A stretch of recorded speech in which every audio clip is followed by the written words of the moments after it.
Exam Scholar, Real Estate Edition. Question 1. Which restriction would be the most difficult to enforce by a developer of a subdivision? A. Size limitations. B. Limitations of dollar amount spent on improvements. C. Square footage of homes. D.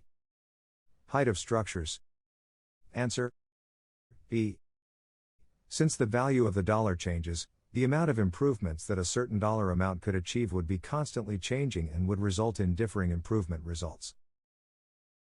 Question 2. In order to obtain a loan, a person would likely go to A. A bank. B. Federal Housing Administration. C. Department of Veterans Affairs. D. Department of Housing and Urban Development.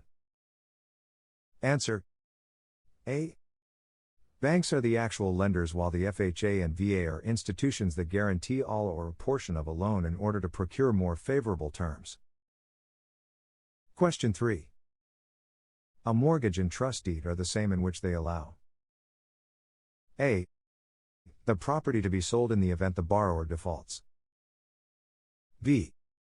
Prescriptive benefits. C. An estate in gross. D. None of these. Answer: A.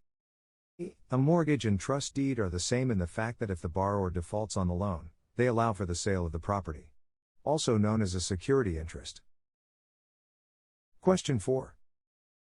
What does a desist and refrain order do if issued by the Real Estate Commissioner? A.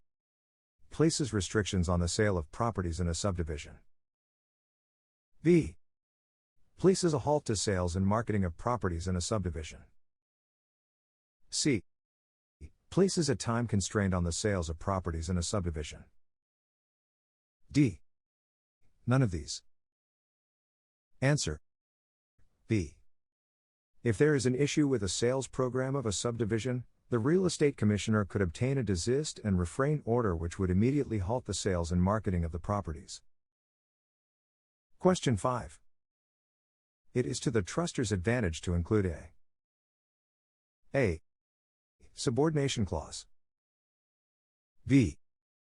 Dependent clause. C. Independence clause. D. Reserve clause. Answer: A.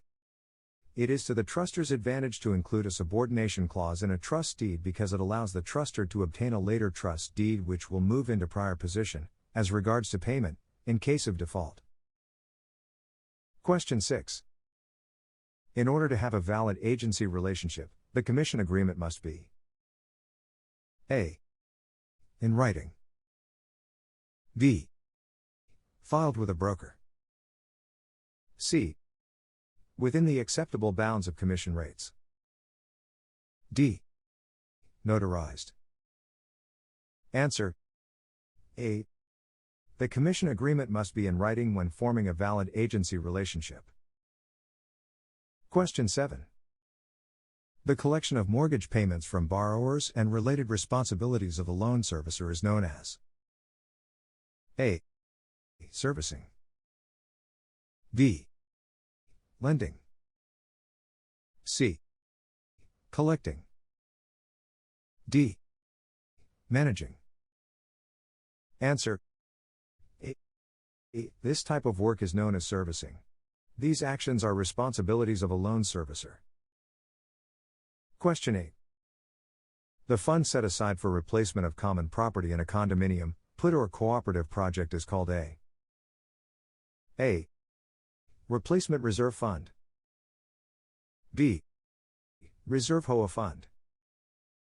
C. Interchange Fund. D. Cooperative Exchange Fund.